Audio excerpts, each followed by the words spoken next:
Nice to see everybody. Thank you so much for joining us today.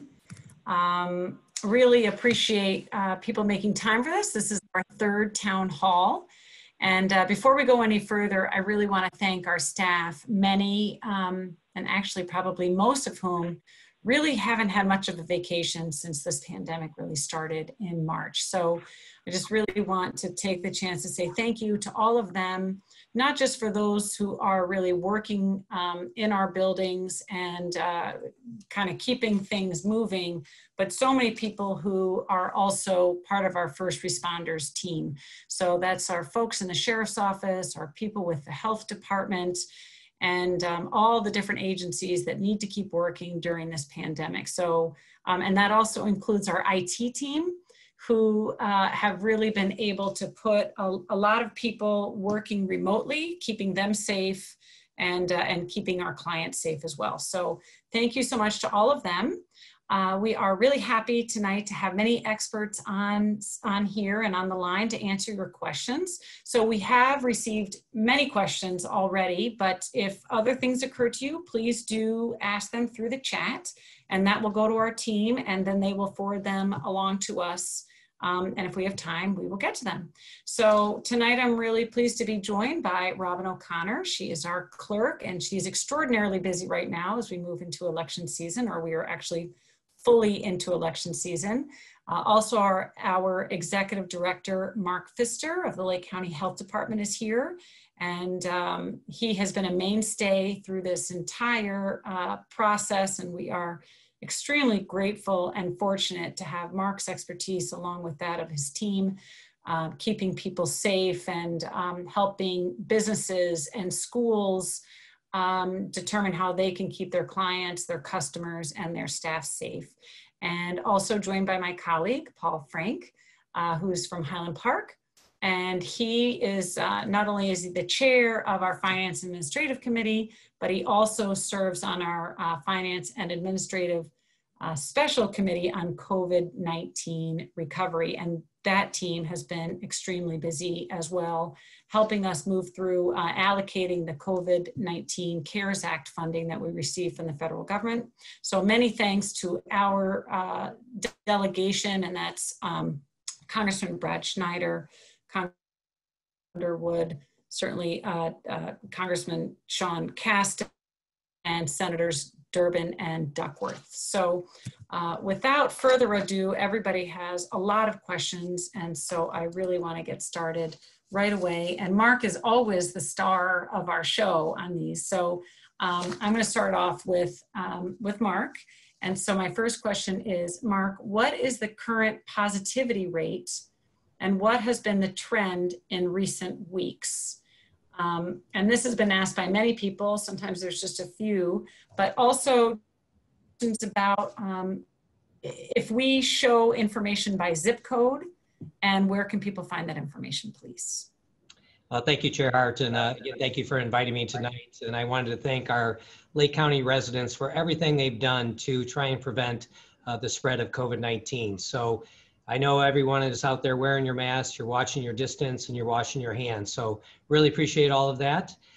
For Lake County, our positivity rate is actually at 4.5%. And just a reminder for our viewers that positivity rate is the number of people that test positive divided by the number of people that were tested. So right now, Lake County is sitting at 4.5%. But we also look at the statistic for Region 9, which is both McHenry County and Lake County. And so that positivity rate is at 5%. We want to stay below 8%. If we get to 8%, then we may have to roll some things back, and we certainly don't want to do that. And just another update is that we're now having in Lake County, we've had 17,171 cases, and unfortunately 473 deaths. So we do want to remember those that have unfortunately succumbed to COVID-19, and is something that we still desire to prevent. And we can go to our Data Hub website, as the chair asked her question, is where could people find this data? You can go to our Data Hub, and then if you go under school metrics, you can actually see the positivity rate and the incidence rate by 7-day rolling average on our Data Hub. So you can just look for it under school metrics. Perfect. Thank you very much. And so the zip code information is also on there, Mark? Perfect. That is correct, Jerry. If they just go to the data hub and then they go to our school metrics page, which will be in the chat box, you can see the dashboard, and then you'll just scroll down and see the zip code level. You just need to select one zip code and then just check one box and make sure there's just one box checked. Okay. Perfect, thank you. And viewers may see this, we don't as panelists, but I do think our team is working in the background and putting some links up there so that people can find it. So thank you so much. My next question is for Paul Frank, who, like I said, had been working on this COVID-19 Special Recovery Committee and helping to distribute the $121 million in CARES Act funding that we've gotten.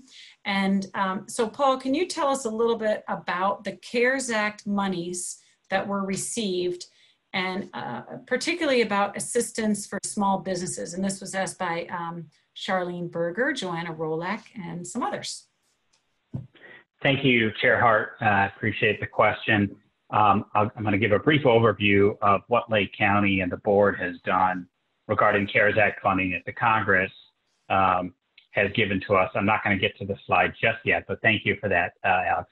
So essentially what happened, I think most folks are aware that the Congress put money in the hands of counties and large cities across the country to deal with the pandemic and the economic fallout late last spring. However, we didn't quite have guidelines on how to spend the funds. Again, $121 million to Lake County. The Treasury Department issued several versions of guidance. Chair Hart appointed me to chair the special committee where we would make recommendations to the board with input from our county administration and leadership. So what we did at the very onset was start to get a handle on what are the areas of need, what do we want to spend funding on, and so we created basically 5 buckets. Again, the criteria from the U.S. Department of Treasury changed several times since the end of May, as most recently as early this month. So some of those changes allowed us to spend more money reimbursing municipalities for their COVID-related expenses, allowing us to pay first responders and police departments and the health department for their COVID-related expenses. So those changes were really helpful very late in the process. But the other categories, as you mentioned, Chair Hart, is we created a first time ever small business assistance grant program. I'm sure many people have heard about the PPP loans came from the federal government that businesses, larger businesses could access through their banking institutions. And those, were funded in trillions of dollars in terms of billions of dollars from the federal government.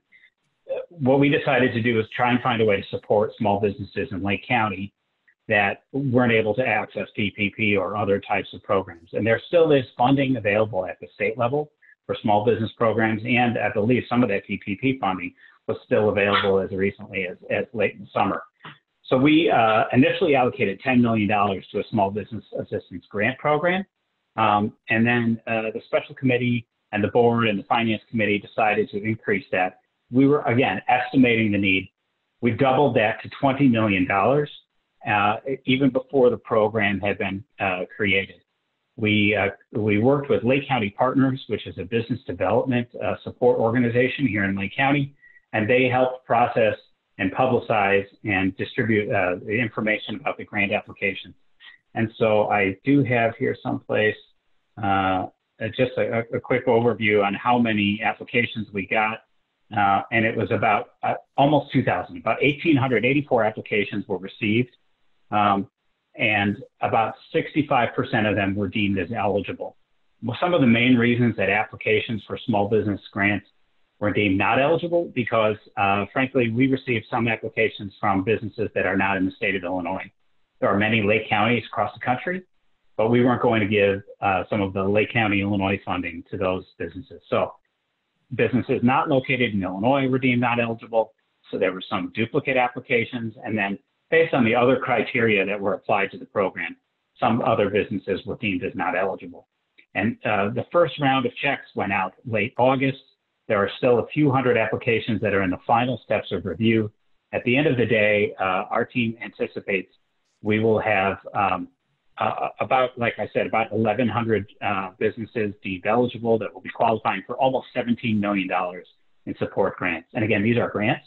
These are not loans. They're not required to be repaid.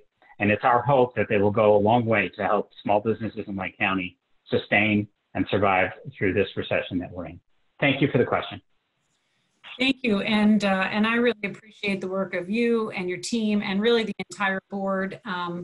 You know, there's 5 people that serve on that committee, and oftentimes we have all 21 board members in attendance to that because I think everybody cares really deeply about what's happening in their communities, and everybody wants to make sure that the residents are really getting the help that they need, and that's rental assistance, food assistance, utility assistance, and helping our small businesses. So thank you so much, Paul, for taking the lead on that extremely important committee.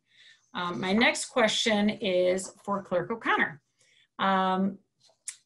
Let's see, Jody Oskalnis, I apologize if I didn't pronounce that correctly, but her question is, can we vote in person this year? And if so, how are you keeping people safe and socially distant? Well, welcome to election season. Quite a world that we are in right now. And we just want to confirm to you that Lake County is keeping everyone safe. We're not only looking at our voters to keep them safe, we're looking at our judges, and we also have a lot of workers who are working at our sites. So we strive and we work very hard to keep everyone safe. The question about safety ranges from being an election judge, and we're providing them all the necessary equipment that they need, including sneeze guards, and that will also keep voters safe. We're abiding by the guidelines of our health standards, safe distancing, and we're encouraging everyone to wear a mask. So we are following all of the standards that have been given to us. And here's some other things that I thought you might find interesting. So if you vote in person, whether that's early voting or voting on the day, we were the ones that brought up the phrase of bringing your own pen. So BYOP, bring your own pen. Little things like this that are common sense are what we do here in Lake County. So if you bring your own blue and black pen, you don't have to use ours. But if you do, we will clean it and make sure that it is ready for you to use. And even if you come to an early voting site and you're using what we call our express votes, there is what we just basically call them paper straws, but the stylus for you to use so you do not have to even touch the keys. We have ways of taking, instead of having a sleeve, which most people are accustomed to, we're using paper so that we're environmentally correct. We like to strive to keep Lake County in that mainstream of being very careful with the environment. So from walking into a voting site to leaving, each step we have carefully managed to keep our voters safe. Perfect. Thank you so much, Robin. Okay, turning back to Mark, Paulette Peters would like to know, will you be recommending that door-to-door trick-or-treating be canceled this year? That is a great question. And in fact, I think that's the #1 question we've been getting for about the last month is what's going to happen with Halloween. So perfect timing for today's town hall is that actually IDPH came out with Halloween guidance. We are not going to recommend canceling going door to door, but I think there are practical ways and more safe ways to go trick-or-treating. So if you look at that guidance, one of the suggestions is that people, not go to the door and give candy to the children that are going around, but actually they have a table out there with a bowl so that the kids can take their own candy. And then we also want to make sure that if people are traveling around the neighborhood, that you're not going in big groups with other families, is that you're just going around with your family so that way, and then you're spacing the different families out. So it won't be canceled this year, but there are guidelines for the way to do this the most safely. And so just finding those ways, and we will be sharing on our website the IDPH guidance as well as the CDC guidance. Perfect. Thank you. I live in Lake Bluff, and That's one of our biggest holidays in Lake Bluff is Halloween. So I'm happy to hear that. This is from Kathy Prince. Oh, pardon me. This is, Betty Brown. Due to COVID-19, a lot of people are homeless. What's going to be done about helping these people? And I'm hopeful that Cassandra Torstensen is on the call, or somebody from our county administrator's office who can really speak to the great work that we're doing in helping people who are experiencing homelessness right now. Yes, thank you very much for the opportunity to address homelessness. So people are experiencing homelessness in Lake County, and they are being sheltered in hotels and also in congregate shelters throughout the county. Congregate sites are currently serving less people so that there is space to adhere to the social distancing requirements. But the county has also supported community providers by helping to provide funding to be able to keep people in non-congregate shelters such as hotels, and also to be able to help expand their homelessness housing opportunities across the county. Perfect, thank you. And Sandra, just to follow up, so some people were being housed in maybe some motels and things like that. Is that something that we can expect to be continued through the fall and winter? We do intend to continue to work with our homelessness providers, such as PADS and A Safe Place, to continue to help them to shelter their individuals in non-congregate as much as possible. And in the instances where some of our providers are sheltering them in congregate shelters, they are trying to have smaller volume of people, keeping family units together and trying to still adhere to that social distancing as much as possible. Perfect. Thank you so much. I appreciate that. You're welcome. I am going to go back to Paul. And this is another one about small businesses. So if somebody had submitted an application and they haven't heard back, what should they do? And is there still money to be given out? You spoke a little bit about that, but if somebody's been denied, is there an opportunity for them? Yeah, thank you for the question. Chair Hart, I think I'm going to have to look into my inbox to bring up the email address, or maybe someone from the administration office has the email. But there is an email address that's been set up from our team and from Lake County partners where applicants can check on the status of their applications. To be quite honest, we did this in such an expedited fashion with our county administration team that's never done anything like this before. It's not part of their normal duties. And in an effort to get the funding out the door and create the program and get the applications in, we did it quite quickly, remarkably, and hopefully successfully. But you know, being able to create that status checkup, like many of us have with other financial institutions, or even that the clerk's office has with mail-in ballots, to be able to log in and say, what's the status of my application? We just didn't have the time or the resources to build that sort of functionality. So at the very least, we now do have an email address that applicants can email and to find out the status of their application.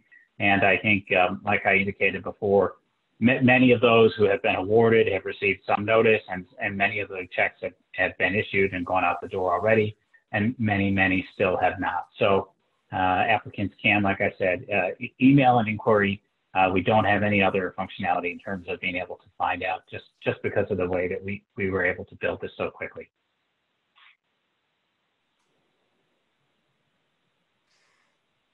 Okay, thank you. There you go. Sorry, my Okay, internet. Okay, my internet is unstable. We're having some technical difficulties earlier. So one question that we're getting through that I just heard from our communications team is people are wondering when they can expect to receive their ballots. So I'm going to ask Clerk O'Connor that question. That is the hot question that we are getting daily on the phones. Just to give you a little background to understand, I think a lot of people who are doing vote by mail ballots, in 2018, we received 34,000 vote by mail ballots for that election. For the recent, our first send-off, our first production of vote by mail ballots, we sent 126,000. So you can see that that has incredibly increased the number from the 2018 election. So here's the update. The 126,000 ballots went into production on Thursday. That doesn't mean they were mailed on Thursday. Some may have been mailed.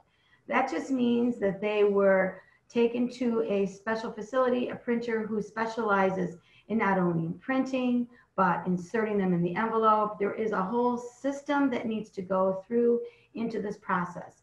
We are expecting that most people should be receiving their ballots by the end of this week or early next week. If you have not received them by the end of next week, give us a call.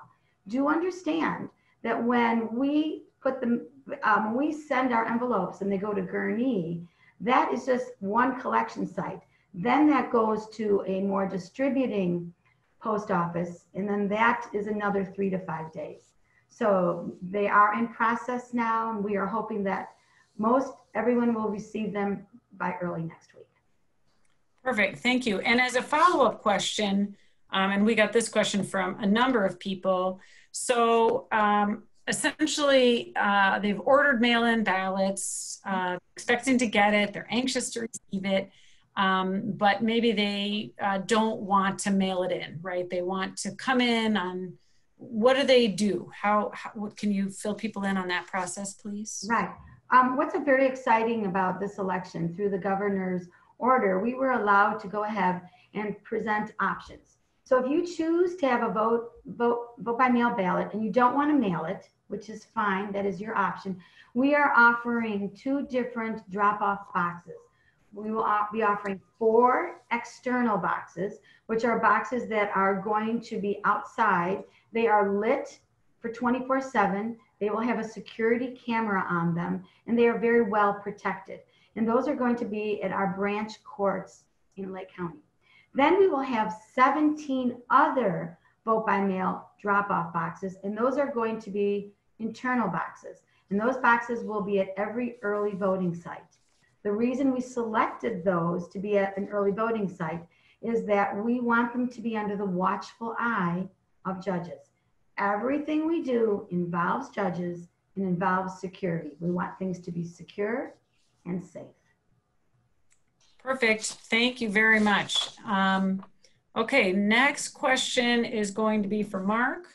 And this is a school question from Elwin Bonnert, Celine Mehta, Andy Hansen, Ayushi Dalakia, and it is, how are in-person Lake County schools dealing with the new precautions needed to remain open?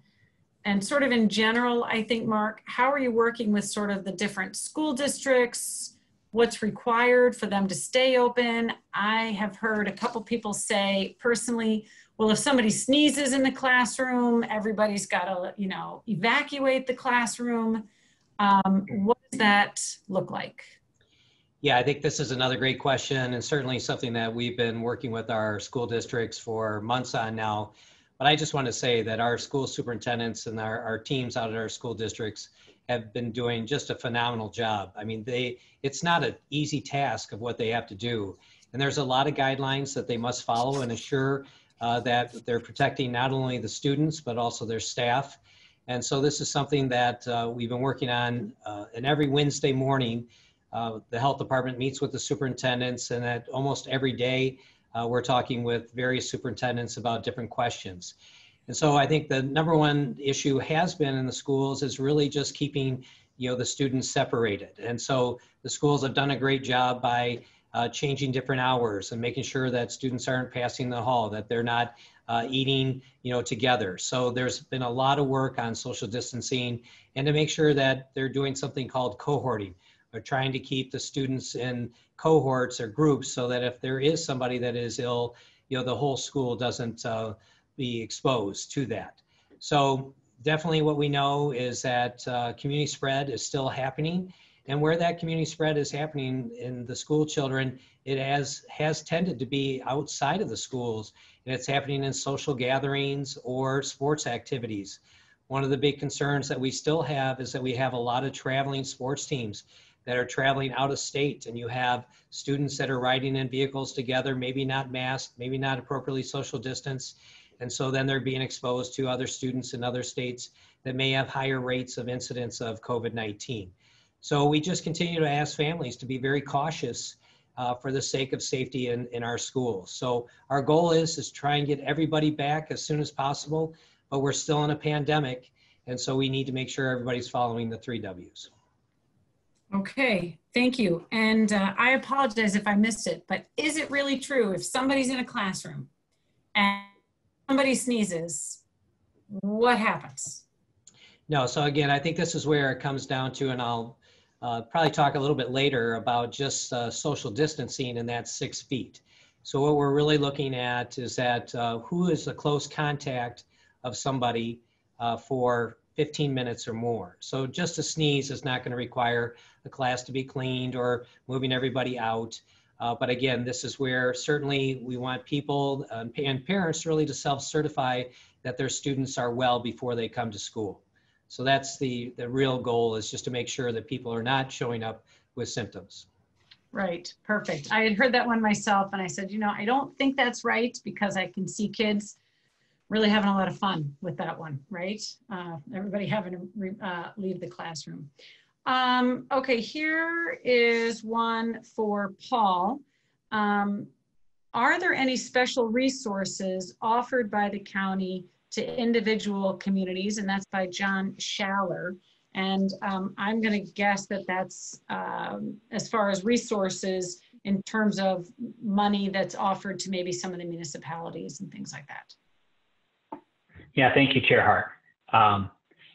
Alex, if we could maybe just pull up those 2 slides real quickly. Again, sort of an overview of what we've done on the CARES Act Special Committee. One of the biggest things that the municipalities and the communities and community services we've been looking at is how and what's the best way to get funding out the door to these organizations. You know, we have municipalities who have done a lot in terms of human services. We decided early on the most urgent needs, before we even looked at the small business program or these other things, the most urgent critical needs were the human needs. So we funded right at the top assistance for food banks, for food and rental assistance and utilities and housing assistance. A lot of that went through existing food support and housing support organizations. A lot of that went to the township organizations across Lake County. I believe there's 18 townships in Lake County, and a lot of those funding mechanisms were already in place to support housing, food assistance, and utilities.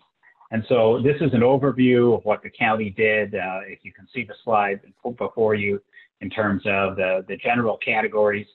But the question is a good one. And yes, we were really focused right at the beginning of what's the most urgent critical need. And so we did this sort of, like we said, an estimated amount for food and housing and rental assistance right at the top.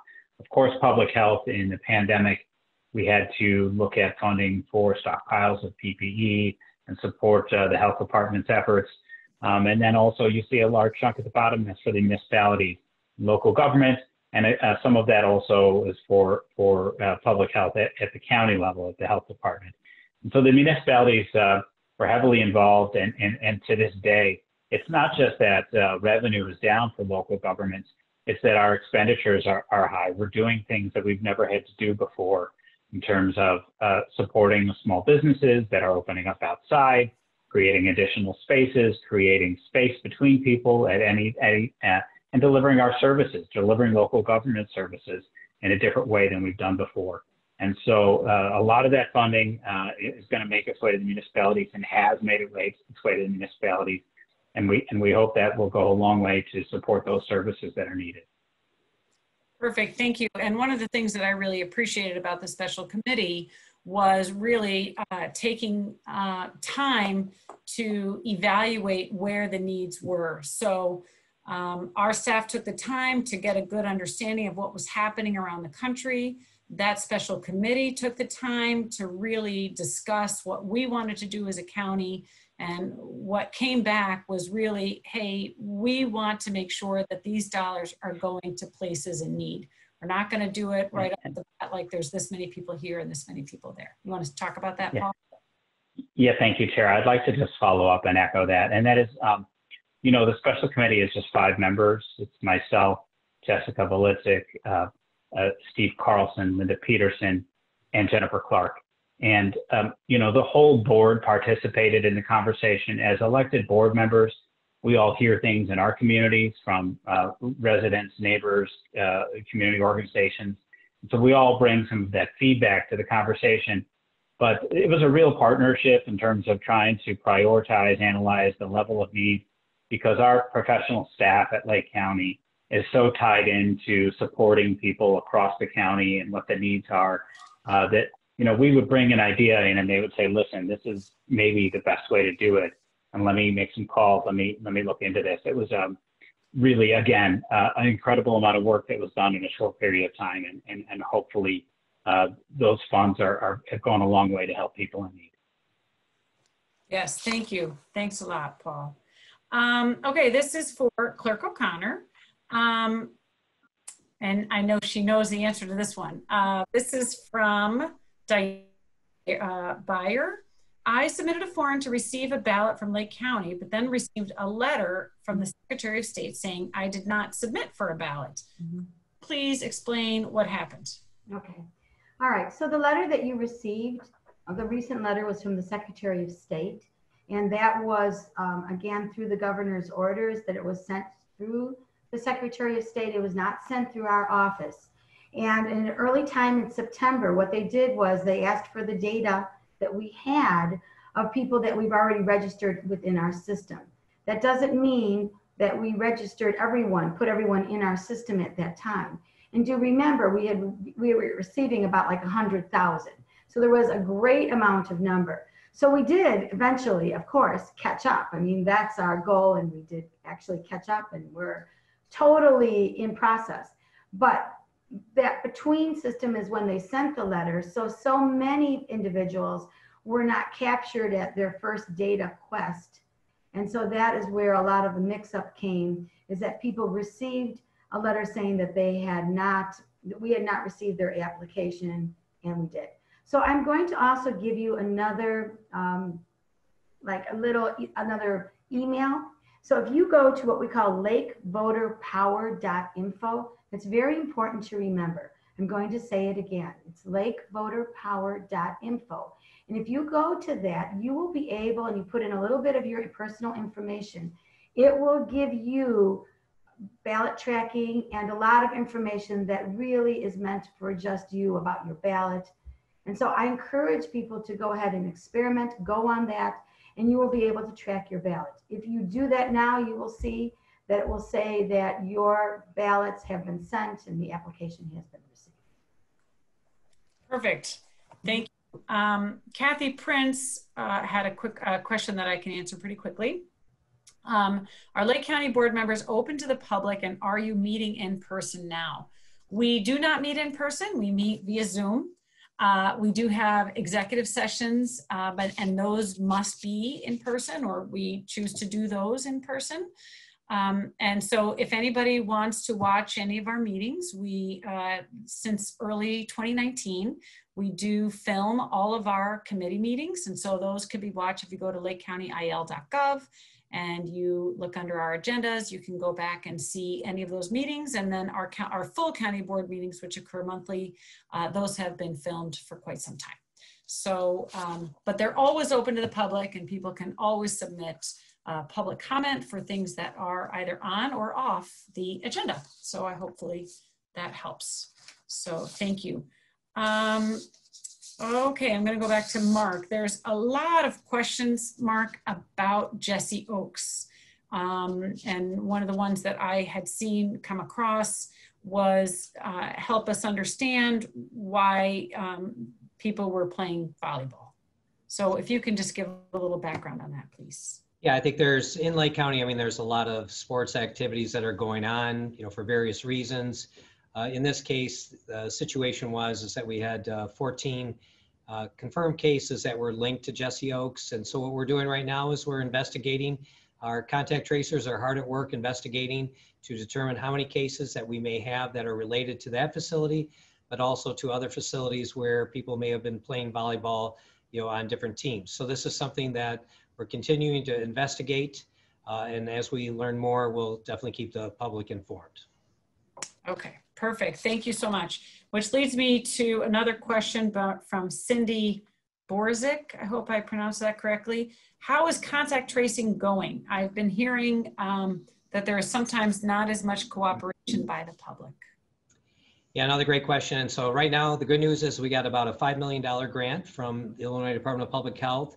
We've hired 80% of the individuals that are case investigators and contact tracers. We anticipate that we'll be fully staffed in the next month. We've hired a very talented team. They've been doing a great job doing thorough investigations of our outbreaks, and they're really making a difference. But I think sometimes with case investigators and contact tracers, that sometimes are met by hesitation when we call the public, and individuals don't want to necessarily share information about their loved ones, about their children. But I think this is something that we really want to tell the public, is that it's requisite that you share information with us. We will not use your name. We will not say who your kids were in contact with or that your kid was the case. But what we need to do is find out who those contacts are. And then when we call the contacts, that we say that you may have been exposed to somebody that is COVID-19, but we don't give up the information as to who they were exposed to. So we make multiple attempts to reach out, and we really ask those people that are a case, first of all, are they feeling better? Are they feeling well? Because that's number one, is we want to make sure that they're doing well and are recovering. And then we want to make sure that they're not exposing other people in the households. And then we're working with them to potentially move other people out of the household into alternate housing if they can't appropriately social distance. So it's a difficult conversation, but it's really requisite that people share with the health department this information. We keep all your information safe. We do not share your information. So please continue to talk with us if you happen to get a call from the Lake County Health Department. Perfect, thank you so much. This one I'm going to go back to Clerk O'Connor. If there are any changes to a voting site, and this is from Amanda McDonough, if there are any changes to a voting site, how will that be communicated to residents? We just recently sent out notices to individuals that do have site changes. So we are by statute supposed to send out information when there ever is a site change. We did not have as many site changes as probably one would think. We have 121 voting sites and we had 8 changes. That is, remarkable. And the 8 changes that we did have were definitely in line, and we totally understand them. We have one early voting site change, and then we've added an early voting site change. We added the Lake County Fairgrounds, and we encourage everyone to go to that if they would like to try the Lake County Fairgrounds. It is a universal site, and the beauty of the Lake County Fairgrounds is that it is big and we're allowed to space everyone out. It is a wonderful site, and we're very, very grateful to the Lake County Fairgrounds staff for allowing us and serving us in this manner. I do want to add one more just quick thing, because I know I had talked about the letter from the Secretary of State. I want to let people know there will be another letter out early in October. And I'm just letting the public know that, because it will once again address, if you have not received, we have not received your application. And we understand that there are individuals who do not want to vote by mail and want to vote in person. So we apologize to those individuals who are receiving the letter that have chosen to vote in person, but this is not sent from our office. This is sent from Secretary of State. Perfect, thank you. I have a couple of questions that's come in about daycare, and we've had a lot of conversation both within the county, and I heard about it really statewide about how are we helping people get back to work with childcare. So this one is from Morella Real. I am a daycare provider serving 90% low-income families. What resources are available that can help my families and their children? I do know that there was a state program put out by the governor. Is maybe Cassandra or one of our, anybody from the county administrator's office be able to answer that, or let them know where they can go to find out more information, please? Yes, hello.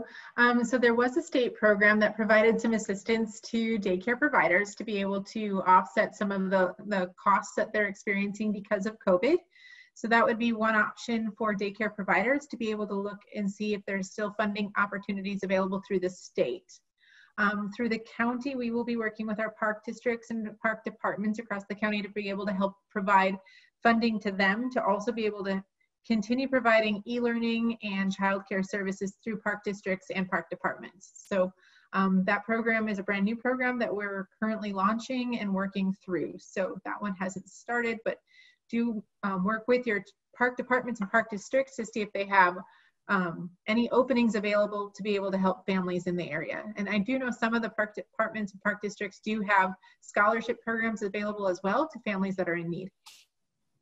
Okay, perfect. Thank you so much.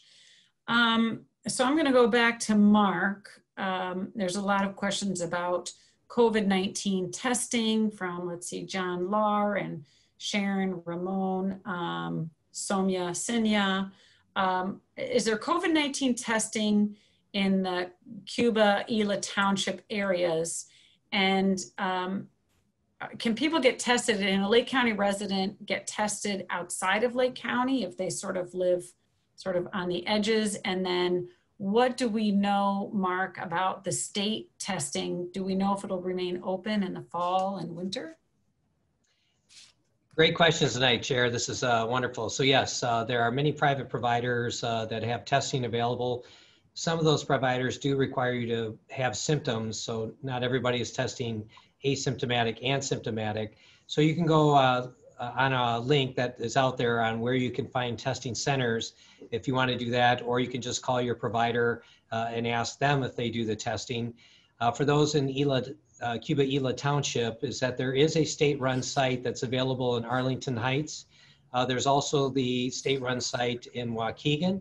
And so both of those sites are going to be open throughout the winter because frankly, without having testing, contact tracing is not as valuable. So I think this is something that the state is doing. They're figuring out how to winterize the tents. They may change the process a little bit because of snow, but those will remain open. Additionally, if we find a need, we have brought in mobile testing sites. So some of you may remember that we brought in a mobile testing site into Lake Zurich for several days because of an outbreak we had down there. We've also had the mobile site in North Chicago, Zion, Round Lake, as well as Mundelein. So, you know, there's a number of potential areas that people can get testing in Lake County. Perfect. Thank you so much. I am going to go to Paul. Sorry. How is Lake County minimizing spending during these times? And that's a question from Kristen L. Thank you, Kristen. Thanks, Chair, for the question. So our team, as far back as April, began to recognize that the economic impact of the crisis was going to impact revenue for the county government as well. And so we're, you know, at that point, almost halfway through the fiscal year, the operating budget, which was approved with no tax increase last year, we began to start to make reductions in ongoing spending with the partnership of all the departments across the county government and even the departments which are governed by independently elected countywide officers. They all came to the table with suggestions, offering reductions. You know, initially you start with reductions that do the sort of least harm in terms of your ability to deliver the services and programs. And as you get further down the road, you get towards things that are more painful. But no less than 3 times our board approved current operating year budget reductions, almost $20 million for the county's operating budget for 2020. We still are not entirely sure what the revenue picture will look like. You know, we're all basing this on estimates, and our CFO, Patrice, does a fantastic job of giving us the information available, helping us prepare, and helping us make decisions. And so we're in the process right now of getting ready to look at the budgetary decisions that we're going to have to make for 2021. Obviously, it's in some ways easier to reduce your spending when you have time ahead of you to make your plans. You know you have diminished revenue, so we're making those plans for reductions and rolling back, and in some cases postponing spending for some programs. So we're going to be making those decisions together as a board. We have budget hearings. The way that our budget hearing process works, again, open to the public, fully accessible. These are all of our subject matter committee hearings: law and judicial, health, community services, public works and transportation. Each one has a section of the budget, and the finance committee will meet together with them. And that happens in the third week in next month, in October. So we'll be having our budget hearings. So we'll be making decisions about what the county's 2021 budget will look like. And again, we're starting off from the goal of not having a property tax increase for the second year in a row, which is something the county hasn't done for a long time. It's even more difficult with the additional revenues that are decreasing, but that's the goal, and that's where we're starting, and that's what the board is interested in doing to see if we can get there. Thank you for the question. Thank you. Thank you. You actually answered two questions there, with your second one being about how is Lake County government taking a leadership role in enacting meaningful property tax reform. So thank you so much for speaking to that. I think that's something that our entire board is very proud of. Our budget did pass unanimously. I think we were really pleased to not increase taxes, as Chair Frank had said, in at least 20 years. So that was something we're really proud of. And I, from at least my perspective, really looking about how we are right-sizing government. What are those essential services that we're really providing? This is a time when we really need to be smart about our resources and understand that people are in very difficult times. So we're going to do, I know what we can to make a difference, as well as our staff is really looking at things differently. And one of the things that we're also doing is working with our municipality partners. Donnie Schmidt has been on this with us before. He is the president of the Lake County Municipal League, and we're really looking about where we can share services with other municipalities and government agencies to save money. So more on that, I'm sure. So thank you, Paul, for answering that question. I am going to go to Robin, and it's sort of a twist on what you had just spoken of.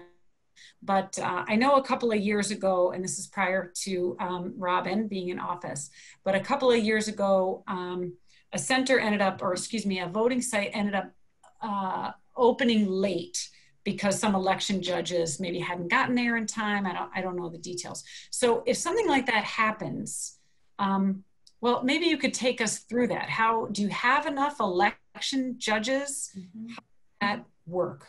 Mm-hmm. Yes, we do have enough election judges. It's not whether we have enough. We get a lot of people that want to be election judges, and we welcome them. But we also have to have them go through training. And this year we have a Zoom training and a hands-on training. And then we also have an assessment that also goes with that. So even with the primary, it was kind of a crazy time. If you remember, we had about 500 judges that called us up and was not allowed to serve. And so many of them, I agreed. I said, no, this is not where you should be. But we had a site that actually was not put together the night before. So when the next morning came, there was a little bit of, I guess people were really very surprised to find that that site was not even open yet. So here's an example of how we gathered some of our judges. And a lot of our judges are very experienced. We have site managers, we have individuals that know how to put together sites, and we communicate. They opened up the site, and here is what we say to people. We take pride in opening up every site with dignity, and we pay attention to all of the details, and we make sure that that site is going to work to the best that we expect for Lake County voting sites. So that Lake County site actually opened up 55 minutes after. So what we do is we have to go to a judge and explain that, and then get approval, get a court order from the judge that we can then continue that site and have it stay open 55 minutes later. Everything we do within Lake County with elections and within our offices, all run by statutes and laws. And I always say that to individuals. We are the processors. We are the ones that have to take the situation, and we have to problem solve often, but we have to do everything with the law in mind. So when an election site has troubles, we have to step back and say, how are we going to correct this with the dignity of the office and uphold what we need to uphold as a voting site, and then we must do it according to law. Perfect. Thank you, Robin. Mark, I have heard a few people ask this question just sort of in passing, but this one comes from James Freeman. And he says, in Lake County, roughly, or 0.07% of citizens have died from COVID-19. With such an extremely low rate, why do we still have restrictions? Well, I think one of the things that let's just talk about who is dying, is that the majority of the people that are dying tend to be over the age of 60 and they have underlying conditions. And I think this is something that, as a society, we have to ask ourselves, how many deaths, should we have? And, is one death too many? And I say that it is. So anytime that we can prevent deaths, that's what we're really trying to do, is to prevent deaths. But generally in Lake County, we have about 4,500 deaths every year. So the statistic I gave earlier, we're about 10% higher than average. So we've had about 10% more deaths due to COVID-19 than on average. So again, I think this is just something that, as a society, we do know that younger people tend not to be hospitalized or die from the disease, but certainly people that are over the age of 60 with underlying conditions are having much greater problems. But the good news is that our long-term care facilities, that's where many of the deaths are linked to, is that infection control has really improved, that we're doing a great job with testing the staff that are potentially bringing COVID-19 into those facilities, and also just making sure that people are restricted from going into those facilities from bringing it in. So that has helped out a lot to reduce our deaths. So that's been very positive, is that the number of deaths have dropped off dramatically since June, because we're handling the COVID-19 pandemic better. Perfect. Thank you. And then I'm going to come back to you, Mark, because most people do want to ask you questions, as is always the case. But I did hear from some Lake County employees. One question is, what measures is the board preparing to take in the near future to meet the budget shortfall? Will there be an early retirement option offered? How will COVID-19 impact Lake County tax returns and the 2021 budget? And what extraordinary measures will need to be taken? So I know that Paul had spoken to some of those things, but I guess I just want to reiterate, and this is something that Jim Hawkins, our deputy administrator, sometimes says. He says, we're kind of building a plane in the air in the fog, right? We're kind of building it as we go. We're taking as much data as we can find. We're very fortunate to have our CFO, Patrice Sutton, really leading us through this. And, little by little, we're getting more data, and that helps us get a better understanding. But I think, as Paul kind of spoke to, we're really figuring this out as we go. We're going to see what 2021 looks like. We're going to see if there's going to be more federal funding. We're going to see what winter looks like. So I would say there's probably nothing off the table at this point. And Paul, interject if you would like, but I think we're not sure what it's going to look like. But I know I feel very confident, fortunate to have a great staff who have just been dedicated to Lake County for several years, and they're kind of helping us through this. So Paul, did you want to add anything? Yeah, no, I appreciate that, Chair. And one of the things, the tools that we have in terms of budget speaking is, it doesn't necessarily mean if you need to reduce headcount that you have to lose a person. Oftentimes there's an organization of this size, there's turnover. You can leave vacancies unfilled. It's one of the things that we're having to do. Oftentimes in some departments, we have vacancies that are on the books because the department wants to fill it in a future budget year when there's opportunity. And so by either taking them off the books or making sure that they remain unfilled, one of the things that we can do to relieve some of the budget pressure that we're forecasting. And you're absolutely right, Chair. We don't know where things are going to go.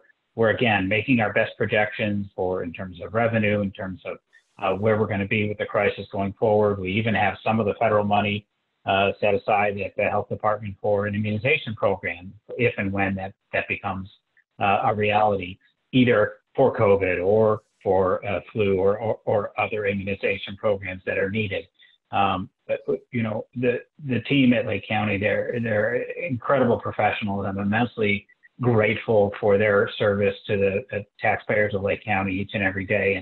And I think under crazy, unheard of circumstances, doing a phenomenal job on behalf of our community.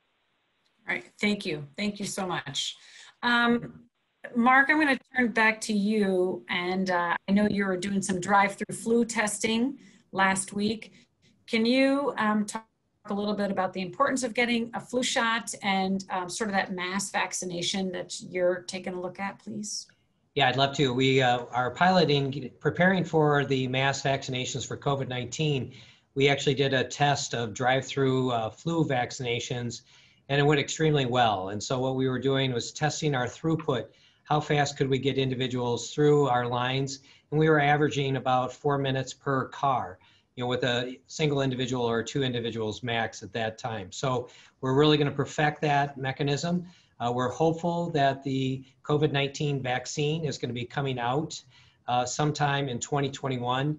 There's been a lot of discussion about it coming out earlier, but the general public, even if it does come out, there's not going to be enough vaccine to start pushing it out to the general public.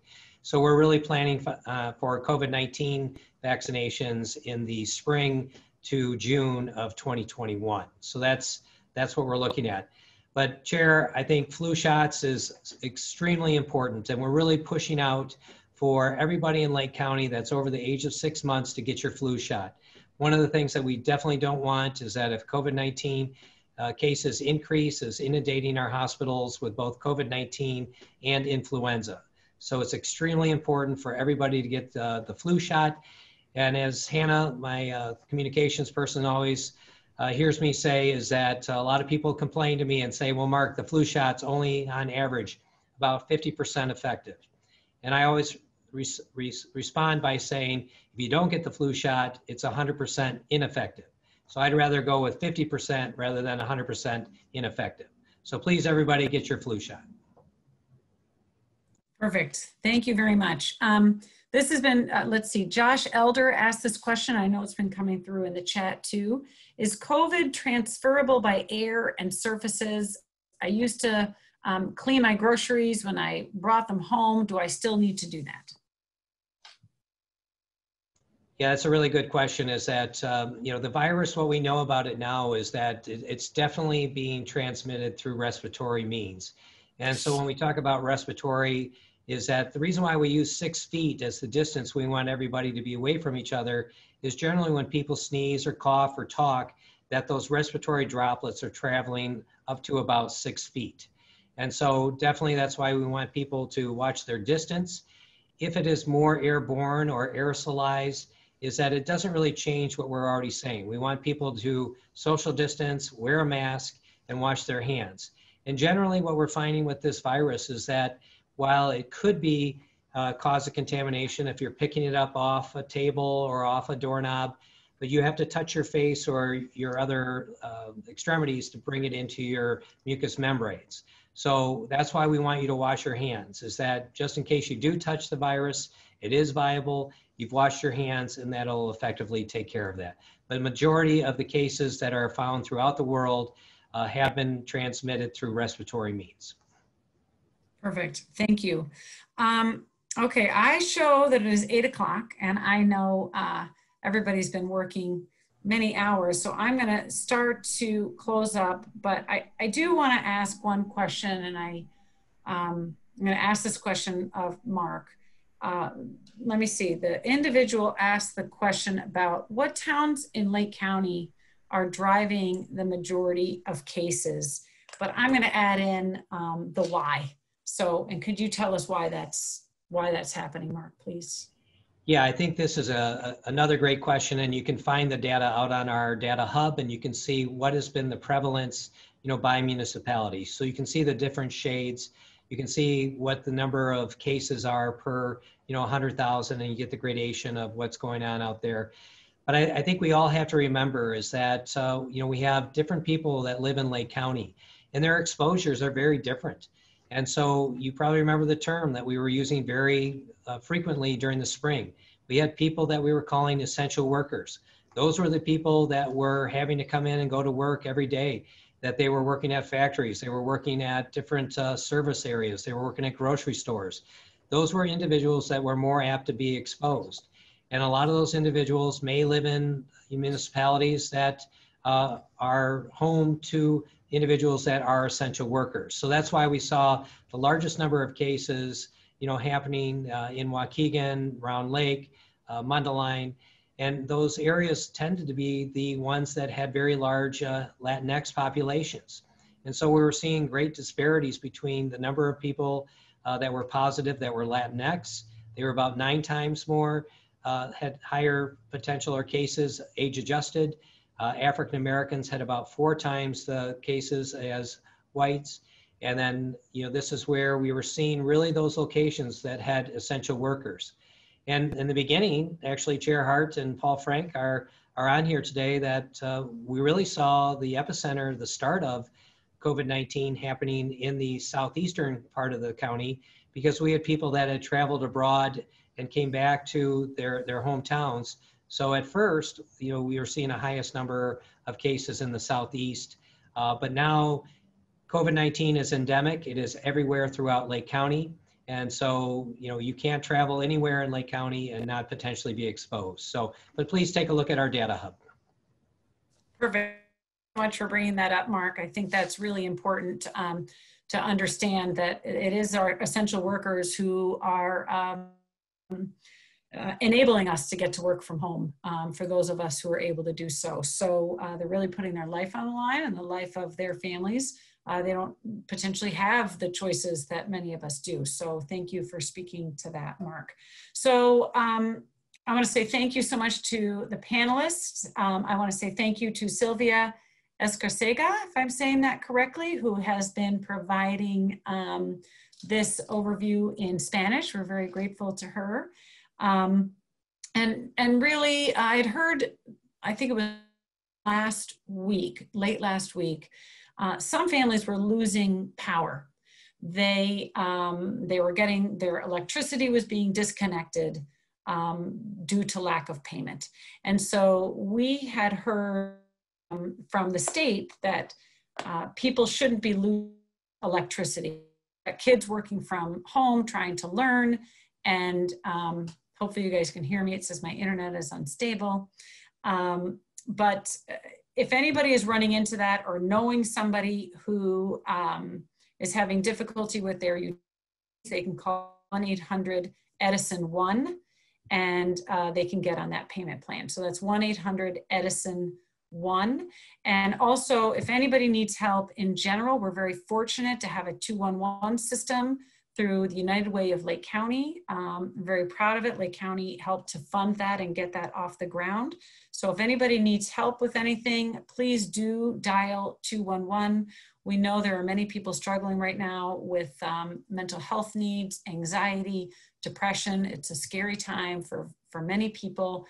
This is Suicide Awareness Month as well. So please, if you or someone you love or someone you know is in need of help, please do 211 and get the help you need. So thank you so much for being here tonight. Thank you so much to my fellow panelists who work really hard every day. And there's a whole crew in the background. There's Alex Carr and Hannah and Aaron and so many others putting this together. And I just want to say how great to all of you for being part of this and really helping our residents answer the questions they need to have answers to. So thanks so much, and I hope everybody stays safe and stays healthy and remote. Okay, thank you. Bye.